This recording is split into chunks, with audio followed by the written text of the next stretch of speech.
ametufunza ya kwa kaeni na wenzenu muweke mikataba, code, azimio, NASA, yote tulifunzwa na baba. Mimi nawauliza hapa wapwani wenzangu, kwa kauli ya baba, nawauliza hapa wapwani wenzangu, kwa kauli ya baba, Hassan Ali Joho si anatosha mwaka 2032?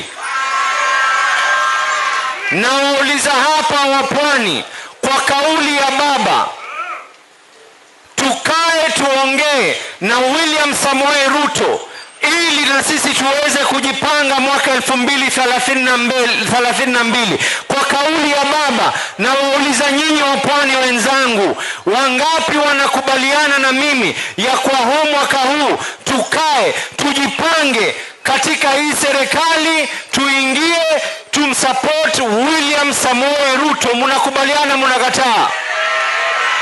Mnakubaliana, mnakataa?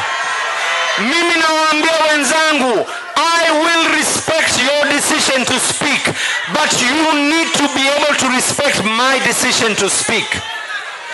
My ears will respect your words, but your ears will respect my words as well. Tuwekeni wazi juu ya meza hali vile ilivyo sasa hivi. Hali vile ilivyo sasa hivi kwa kauli ya baba.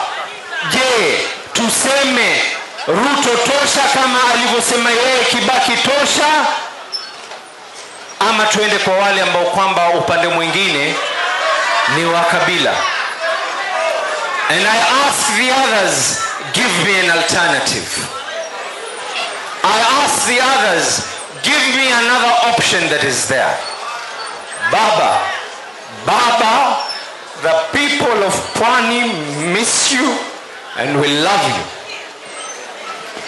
You have died, but I assure you, your legacy will live forever and ever and ever